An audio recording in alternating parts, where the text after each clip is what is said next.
டியூஷனுக்கா டியூஷனுக்கா இங்க ஒரு வாரம் கழிச்சு தானே வருவேன்னு சொன்னீங்க, இப்பமே வந்துட்டீங்க. அக்கா நீங்க ஏரோப்ளேன்ல தானே வெளிநாட்டுக்கு போனீங்க, ஜாலியா இருந்தா. எங்களுக்கு ஏதாவது வாங்கிட்டு வந்தீங்களா? அக்கா நம்மளுக்கு வாங்கிட்டு வராம இருப்பாங்களா? அக்கா நம்மளுக்கு சாக்லேட் எல்லாம் வாங்கிட்டு வந்திருப்பாங்க, அப்படிதானே அக்கா? ஆமா, உங்களுக்கு சாக்லேட்டு உடுதுணி எல்லாம் வாங்கிட்டு வந்திருக்கா. இங்க பாரு மகா, 2 நாள் டியூஷன் லீவா? எப்பா இவங்க என்ன ஆட்டம் நினைக்க ரோட்ல கிடந்து அங்க ஓடுது என்ன இங்க சாடுது என்ன. இன்னைக்கு பாரு பிள்ளைய போல இன்னைக்குதான் இருக்குங்க. நான் இல்லைன்னா போதுமே, ரொம்ப ஜாலியா இருந்திருப்பீங்களா எனக்கு தெரியும். அதான் நீங்க ரொம்ப ஜாலியா இருக்க கூடாதுல்ல, அதான் சீக்கிரமே வந்துட்டேன். சரி, அன்னைக்குள்ள ரைம்ஸ் எடுத்து நீ படிச்சு நீ அந்த மேக்ஸ போடு, நீ டேபிள் எழுடா. அக்கா அக்கா இன்னைக்கு தானே வந்திருக்கீங்க, இன்னைக்கு ஒரு நாள் ஃப்ரீ விடுங்கக்கா. நாளைல இருந்து படிக்கிறோம், விளையாடுங்கக்கா. ஸ்கூல் நேத்து தானே திறந்திருக்காங்க, பாடமே எடுக்கல. எப்பவும் போல ஏபிசிடி எழுதுங்க, 1ல இருந்து 100 வரை எழுதுங்க, அப்படிதான் சொல்லிட்டு இருக்காங்க. நாங்க விளையாடுங்கக்கா, இன்னும் பாடமா எடுத்தா விளையாடவே வீட்டுல விட மாட்டுக்காங்க. ஆமா, இவ்வளவு நாள் ஆடுனது போதாது, கிட்டத்தட்ட 1.5 மாசம் லீவ் விட்டுருக்காங்க. அதுலயும் பார்த்தா கூட 5 நாள் லீவ் வர இன்னும் உங்களுக்கு ஆடணுமா? எழுதுனதே எழுதினாலும் பரவாயில்ல, கர்சிவ் லெட்டர்ஸ் எழுதுங்க 3 பேரும், டிக்டேஷன் அடிச்சு போடுவேன் நெக்ஸ்ட். மகா, நம்ம வீட்டுக்கு நேத்து ஒரு தரகர் வந்தாரு பத்துக்க, நம்ம பெரியம்மா சொல்லிதான். நல்ல தரகரு, எவ்வளவு சம்பந்தம் வச்சிருக்காருன்னு நினைக்க. நம்ம ஊர்லயும் இருக்காங்க, வெளியூர்லயும் இருக்காங்களாம். அதான் உங்க அப்பா என் மகா வெளியூர் போயிருக்கா, நாளைக்கு வாங்கன்னு சொல்லி அனுப்பி விட்டாரு. அன்னைக்குமா நாளைக்கு வருவாரு, நாளைக்கு இங்கேயும் போயிடாத நடி. ஷோ, ஆரம்பிச்சிட்டீங்களாமா? அந்த ஆளை மாப்பிள்ள பாக்கணும் பொண்ணு பாக்கணும், உங்களுக்கு அது வேலையே இல்லையாமா? இப்படி சொன்னனாலதான் எனக்கு வெளியூர்ல போய் வேலை பார்த்து செட்டில் ஆயிடலாம்னு நினைச்சேன். இப்பமே கல்யாணம் காட்சி கொஞ்ச நாள் போகட்டும் மாமா. ஏன் நான் சந்தோஷமா இருக்கு உங்களுக்கு பிடிக்கலையா? கொஞ்ச நாள் போகட்டு, எப்படியும் கல்யாணம் பண்ணி தான் ஆகணும். கல்யாணம் பண்ணி எப்படா போறீங்க? கொஞ்ச நாள் என் போக்குல என்ன விடுங்க. இப்படி சொன்னா எப்படி மகா? ஒவ்வொரு வருஷமும் போக போக வயசு ஏறதான் செய்யுது தெரியுங்களா? உங்க அப்பா வேற பாவம், பிள்ளைக்கு எப்படியாவது கல்யாணம் பண்ணி வச்சிரும் ஆசைப்படுறாரு. இப்படியே சொல்லி தட்டிக்கிட்டே இருக்காத. இப்பவுமே உனக்கு 23 வயசு ஆரம்பிச்சாச்சு, இந்த வருஷத்துல கல்யாணம் முடிச்சே ஆகணும், இல்ல 29 வயசு ஆயிருமா. நீ கல்யாணம் பண்ணிக்கிட்டு கூட வேலை வெட்டில சேர்ந்துக்க. நல்ல வேலை, என்னவோ வெளிநாட்டுக்கு போறியே, அங்க எதுவும் வேலை பிடிச்சு வேலையில சேர்ந்துருவியோ வச்சிருவியோ, 2 வருஷம் கழிச்சுதான் வர முடியுமோ, உன்னை பார்க்க முடியுமோலாம் நினைச்சு பயந்தோம். நல்ல வேலை, இந்த கடவுளை கும்பிட்டா கடவுள் கைவிடல. போன பாஸ்ட்ல ஒண்ணு திருப்பி அனுப்பி வச்சுட்டாரு. அது வரைக்கும் ரொம்ப சந்தோஷம். ரொம்ப சந்தோஷப்படாத என்ன, நான் ஒன்னும் இன்டர்வியூக்கெல்லாம் போகல. போன பாஸ்ட்லயே 2 நாள் சந்தனா வீட்டுல இருந்து நான் பாட்டு வந்துட்டேன். எனக்கு அந்த ஊரு அந்த அட்மாஸ்பியர் எதுவுமே பிடிக்கல. எல்லாம் சாப்பிடுறதுக்கு என்ன கஷ்டமா இருக்கு, நம்ம வாழ்றதே சாப்பாட்டுக்காக தான், அதுக்கே அவ்வளவு கஷ்டப்படணும்னா அப்படி ஒரு வேலையும் அந்த ஊரை எனக்கு தேவையில்லைன்னு சொல்லிட்டு நான் பாட்டு வந்துட்டேன். இது இல்லாட்டி வேற ஏதாவது ஊர்ல இன்டர்வியூ இருந்தா கூட நான் போக தான் செய்வேன், எனக்கு பிடிச்சிருந்தா. கல்யாணம் பண்ணிக்கலாமா? கொஞ்சம் வெயிட் பண்ணுங்க.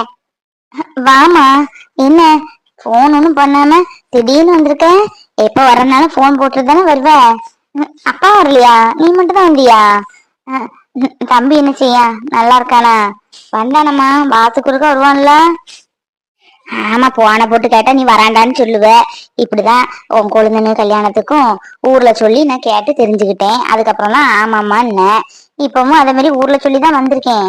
இந்தா உன் மாமா அத்தையும் காலையில் தான் சொல்ல வந்தாங்க நாளைக்கு பார்ட்டின்னு. எனக்கு வீட்டுல இருக்க முடியல, உன்கிட்ட கேட்டே ஆகணும் நேர்ல சொல்லிதான் வந்தேன். ஆனா என்ன ஆச்சுடி, இப்படி ஒரு இடத்துல நான் பார்த்தது இல்ல. போன இடத்துல ஏதோ கல்யாணம் ஆயிட்டு இருந்தாங்க, உண்மைதானா? நான் அன்னைக்கே உண்டு சொன்னோம்ல, நம்ம மதனுக்கு கேளு கேளுன்னு, கேட்டு தொலைஞ்சியா பாரு. காத்திரலாம் பொண்டாட்டி நேரத்தெல்லாம் கொண்டுட்டு போனவன்னு சொன்ன கதையாட்டம் கல்யாணத்துக்கு போனவங்க கல்யாணத்தையே முடிச்சுட்டு வந்துட்டாங்களே. உனக்குதான் ஒழுங்கா உருப்படியா இந்த குடும்பத்துல கல்யாணம் முடிஞ்சிருக்கு போல இருக்குது. இளையவன் என்னன்னா விரும்பி ஒரு பொண்ணை கூட்டிட்டு வந்துட்டான், இவங்க என்ன போன இடத்துல கல்யாணத்தை முடிச்சுட்டு வந்துட்டாங்க. என்னடி இதெல்லாம் நல்லாவா இருக்குது? என்னம்மா சொல்றதுக்கு, எதுவுமே இங்க யாரும் வேணுக்குனே பண்ணல, என்னவோ அவங்களுக்குன்னு நடந்துருச்சு. பூமாரியும் எதிர்பார்க்கல, இது யாருக்குமே வந்து சம்மந்தம் தான். இவதான் வேண்டான்ட்டா. கல்யாணத்துக்காவது சரி போயிட்டு வருமானா கூட்டிட்டு போனாங்க, போன இடத்துல இப்படி நடந்துருச்சு. சரி, எங்களுக்கு அதுல வருத்தம் ஒண்ணும் இல்ல. நல்ல இடமா, நல்ல இடம், நல்ல வசதி, பையனும் தங்கமான பையன், வசதி இருக்கு வாய்ப்பு இருக்குன்ட்டு தந்தாவோ படமோ எதுவும் கிடையாது, நல்ல பையனா தெரியுது. அதனால பூ மாதிரி போற இடத்துல கண்டிப்பா நல்லா இருப்பா. அதனால எங்களுக்கு இது பெரிய வருத்தமாவே தெரியல. உன்கிட்ட போய் சொன்னேன் பாரு, உன் மாமனார்ட்ட நானே பேசியிருக்கலாம். பேசியிருந்தா இதுக்கு முன்னாடி நிச்சயதார்த்தமே முடிஞ்சிருக்கும். சரி, என்னத்த சொல்ல நானு.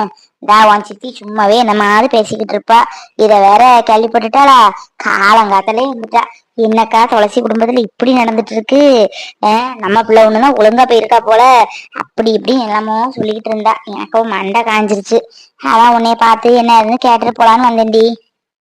சரி, இதுவும் ஒரு விதத்துல நல்லதுதான். அந்த பிள்ளை சரியான வாயாடின்னு கேள்விப்பட்டேன்.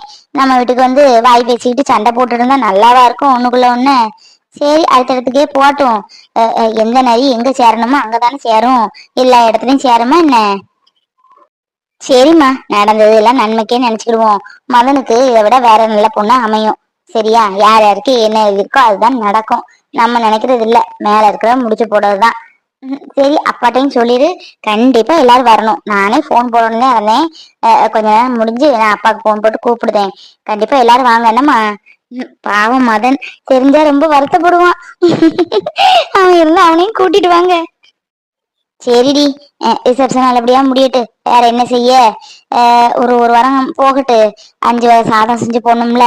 அங்க எல்லாத்தையும் சொல்லிதான் வச்சிருக்கேன். அந்த ஃபங்க்ஷன் நல்லபடியா முடிச்சிருவோம். இன்னும் சீமந்தத்துக்கு பார்க்கணும். நாள் என்ன பறந்து ஓடிரும். என்னத்த வாங்க, மாமா வரலையாக்கும். துளசி அத்தையை காப்பி போட்டு கொடுத்தியா? நாளைக்கு விசேஷம் இருக்குத, கண்டிப்பா எல்லாரும் வந்துடணும். சரிங்க மாப்பிள்ள, அதுக்கு என்ன, கண்டிப்பா வந்துருதோம். இல்ல, துளசிக்கு 5 வகை சாதம் பண்ணும்ல, அதை எப்படி கேட்டுட்டு போலாமன்ட்டு வந்தோம். என்ன மாப்பிள்ள திடீர்னு இப்படி ஆயிடுச்சு பூமாரிக்கு? சரி, யார் யாருக்கு எங்கிட்ட இருக்கோ அதானே நடக்கும்.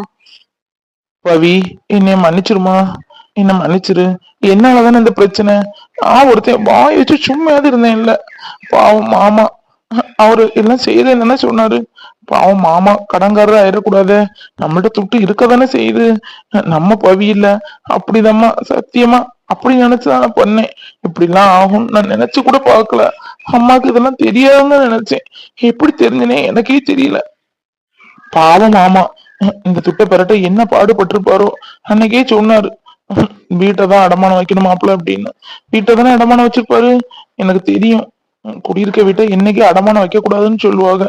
ச்சே, கையில இருந்தும் கொடுக்க முடியாத பாவி ஆகி போனேன் நான். சும்மாவது இருந்தேன் இல்ல, வாய வச்சுட்டாது. அம்மா எப்ப பாரு நீ இதைதான் சொல்லிக்கிட்டே இருக்கும். பவி, என் மேல ஏதாவது கோவமாமா? அமைதியாவே இருக்கேன், ஏதாவது பேசு பவி. உன்னை பார்த்ததுக்கு அப்புறம் தான் எனக்கு சந்தோஷமே வந்து. 3 நாளா சாப்பிடவே இல்லை. வீட்டுல அம்மாட்டையும் சண்டை போட்டுட்டு தான் இருந்தேன். தூக்கம் கூட வரல. இப்படி பண்ணிட்டோமே, நம்மளால தானே இப்படி ஆகி போச்சு. சும்மா இருந்திருந்தா கூட மாமாவாவது ஏதாவது பண்ணிருப்பாரு அப்படின்னு நினைச்சு நினைச்சு எனக்கு பைத்தியமே பிடிச்சிட்டு பவி. சரி விடுங்கத்தா, நீங்க நல்ல நினைச்சா பண்ணீங்க, எனக்கு புரியுது. அது என்னமோ தெரியல, அது என் ராசிதா. எனக்கு யார் நல்லது பண்ணணும்னு நினைச்சாலும் எனக்கும் அந்த நல்லது வந்து சேராது, அவங்களுக்கும் அது நல்லதா சேராது, கெட்ட விதமா மாறிடும். இது எனக்கு எப்பவுமே உள்ளதான், பழகி போச்சு. ஆனா நான் இந்த அளவுக்கு ஒண்ணு நினைச்சு பாக்கலதான். என்னால யாருக்குமே எந்த பிரயோசனமும் இல்ல. பாருங்க, ஏதோ சித்தி சொன்னா புரிஞ்சு கோவப்பட்டாலும் கொஞ்சம் புரிஞ்சுக்கிட்டனால வீட்டு பத்திரத்துக்கு சைன் போட்டாங்க. இல்லட்டா என் நிலைமை நினைச்சு பாருங்க, இங்கிட்டும் இல்லாம அங்கிட்டும் இல்லாம. இதெல்லாம் என்ன சொல்லன்னு எனக்கு தெரியலதான். என்னத்தான் சொல்றதுக்கு, இந்த காலத்துல மனுஷங்களுக்கு மதிப்பே இல்ல. யாரு பணமும் நகையும் நிறைய வச்சிருக்காங்களோ அவங்களுக்கு மட்டும்தான் தான் மதிப்பு. பணம் நகையெல்லாம் இல்லாட்டா அவங்களெல்லாம் ஒரு பொருட்டாவே இந்த சமூகம் மதிக்கிறது இல்ல. சரிங்கத்தா, ஏதோ நமக்கு கண்டிச்சு பண்றதுன்னு நினைக்கிறேன். நாளைக்கே பெரிய பூசணிக்காய் எடுத்து நம்ம 2 பேத்துக்கும் சுத்தி போடணும்தா. சரி விடுங்க, ஏதோ நடந்தது நடந்துருச்சு. பவிக்குட்டி, சிரிச்சுட்ட. உன் சிரிப்பை பார்த்ததுக்கு அப்புறம் தான் எனக்கு சந்தோஷமே வந்துமா. என்னமோ நீயும் என்னைய தப்பா எடுத்துக்கவியோன்னு நினைச்சேன். உங்களை தான் நான் தப்பா நினைக்க போறேன். நீங்க எனக்கு வாழ்க்கை கொடுத்தவரு. உங்களை மாதிரி யாராவது இந்த உலகத்துல இருக்காங்களா சொல்லுங்க? பாதி நகை நான் போடுறேன், கார் நான் கொடுக்குறேன், யாருக்கு தெரியவேணாம் யார் சொல்லுவாங்க சொல்லுங்க? வசதி இருக்க இடத்துல கூட இப்படி சொல்ல மாட்டாங்க. இன்னும் வாங்கதான் பாப்பாங்களே தவிர இருக்கிறத கொடுக்கன்னு யாரும் சொல்ல மாட்டாங்க தான். நான் ஏன் உங்களை தப்பா எடுத்துக்க போறேன்? உங்களை மாதிரி எனக்கு ஒரு புருஷன் கிடைக்க நான் கொடுத்து வச்சிருக்கணும் தான். என் செல்ல பவி, என் தங்க பவி, என் அம்மா குட்டி. அப்பா, 3 நாளா வந்துட்டு பேசாம ஒரு மாதிரியா இருந்து என்னமோ வாழ்க்கையே போன மாதிரி ஆயிடுச்சு. உன்னை பார்த்ததுக்கு அப்புறம் தான் சந்தோஷமே வந்துச்சு. ஆனா நீ இன்னைக்கு வருவேன்னு தெரியும். இன்னைக்கு வருவேன்னு நான் நினைச்சு கூட பாக்கல. சர்ப்ரைஸ் பண்றதுக்காக தானே வந்த. ஆமா, ஏன் உங்களுக்கு மட்டும் சர்ப்ரைஸ் பண்ண தெரியுமா என்ன? எங்களுக்கும் தெரியும்ல. நானும் தான் உங்களை ரொம்ப தேடினேன். பவிக்குட்டி, ஏதோ நீ சொன்ன மாதிரி கந்திஷ்டி தான் விழுந்திருக்குன்னு நினைக்கிறேன். இன்னும் நம்ம வாழ்க்கையில பிரிவுங்கிறதே இருக்கக்கூடாது. என்ன, இந்த 3 நாளை தவிர இன்னும் எப்பவும் உன் கையை பிடிச்சிட்டே நம்ம 2 லைஃப் லாங் இருக்கணும். பிரிவே இருக்கக்கூடாது. என்ன? சரிங்கக்கா. பிரசவத்துக்கு வீட்டுக்கு போய் தானே ஆகணும். அப்ப கொஞ்ச நாள் பிரிஞ்சு தானே ஆகணும். ஆஹா, உன்னை யாரு விட போற பிரசவத்துக்கு கூட? அதெல்லாம் நாங்களே இங்க வச்சு பாத்துப்போம். நான் எதுக்கு இருக்கிறேன்? அம்மா இருக்காக. வேணா உன் சித்தியும் கூட்டு வச்சுக்கலாம். வீட்டுக்கு ஒரு வேலைக்கு ஒரு ஆளை போட்டுக்கலாம். உன்னையெல்லாம் நீ எங்கேயும் நான் விடுறதா இல்ல. அத்தா, எனக்கு இது போதும்தா, இது போதும். எனக்கும் என் மேலையும் அன்பாட்டு பாசம் காட்ட ஒரு அழகான உறவு இருக்குன்னு நினைக்கும் போது ரொம்ப சந்தோஷமா இருக்குதா, ரொம்ப சந்தோஷமா இருக்கு. நான் இன்னும் எதுக்கும் கவலைப்பட மாட்டேன், எதுக்கும் கவலையே பட மாட்டேன். பவி, நான் இருக்கேம்மா உனக்கு.